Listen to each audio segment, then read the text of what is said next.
ওপেনিংয়ে নেমে ব্যাট হাতে ঝড় তুলেছেন, পিচকে বৃদ্ধাঙ্গুল দেখিয়ে হাঁকিয়েছেন একের পর এক বাউন্ডারি। সৌম্যের ব্যাটের উপর ভর করে সিরিজ নির্ধারণী ম্যাচে দারুণ ব্যাটিং প্রদর্শন করে বাংলাদেশ দল। শেষ পর্যন্ত সেঞ্চুরি না পেলেও দারুণ এক স্টেটমেন্ট দিয়ে রাখেন সৌম্য। সৌম্যের এই ইনিংস নিয়ে বিস্তারিত থাকছে প্রতিবেদন। ছক্কাচারের ঝড়ে রেকর্ড গড়া ওপেনিং জুটি সৌম্য সরকার সাইফ হাসানের। মিরপুরে বাংলাদেশের সর্বোচ্চ ছক্কার ওডিআই ইনিংস, আর ওপেনিংয়ে তো সৌম্য সাইফদের রেকর্ডের মেলা।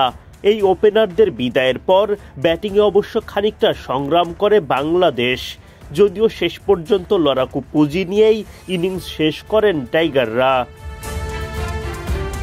সিরিজ নির্ধারণী ম্যাচে টস জিতে ব্যাটিংয়ে নেমেই ঝড় বইয়ে দেন সৌম্য সরকার ও সাইফ হাসান। মাত্র ৮ ওভারের মধ্যেই দলীয় অর্ধশতক তুলে নেন দুই ওপেনার। চলতি বছরে প্রথমবারের মতো অর্ধশতক পার করা ওপেনিং জুটির দেখা পায় বাংলাদেশ। দলের ৫০ পার করার পরও দায়িত্বশীল ব্যাটিং চালিয়ে যান সাইফ সৌম্যরা। দুইজনই তুলে নেন 50। ৪৮ বল খেলে ওয়ানডে ক্যারিয়ারের ১৪তম 50-র দেখা পান সরকার। ওদিকে সাইফ তার ওডিআই ক্যারিয়ারের প্রথম 50-র দেখা পেতে খেলেন মোটে ৪৪ বল। ডাগআউট থেকে সতীর্থ কোচদের বাহবায় সিক্ত হন দুই ওপেনার। তাদের ব্যাটে ভর করে বিনা উইকেটে ১০০ রানের গণ্ডি পার করে দল।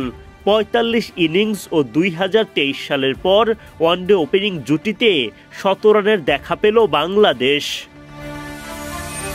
সৌম্য সাইফের অবিশ্বাস্য সেই জুটির সমাপ্তি ঘটে ১৭৬ রানে গিয়ে।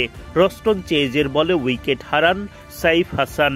৭২ বলে সমান ৬টি করে ছক্কাচারে ৮০ রান করেন এই ডানহাতি ওপেনার। বিদায়ের আগে সৌম্যর সাথে গড়েন মিরপুরে বাংলাদেশের হয়ে সর্বোচ্চ রানের ওডিআই ওপেনিং পার্টনারশিপ। সৌম্য সাইফদের গড়া ১৭৬ রানের জুটি টাইগারদের ওয়ানডে ইতিহাসের দ্বিতীয় সর্বোচ্চ রানের ওপেনিং জুটি। সাইফের বিদায়ের পর সৌম্য সরকারও উইকেটে টিকতে পারেননি বেশিক্ষণ।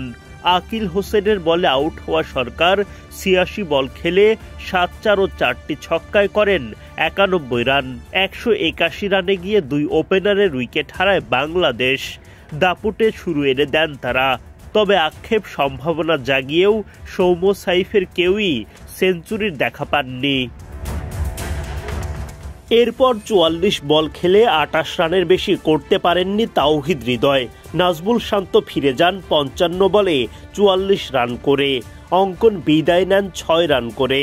রিশাদ এদিন করতে পারেন মাত্র ৩ রান। তবুও সৌম্য সাইফদের দাপটে ইনিংসের ওপর ভর করে লড়াকু পুঁজি পায় বাংলাদেশ।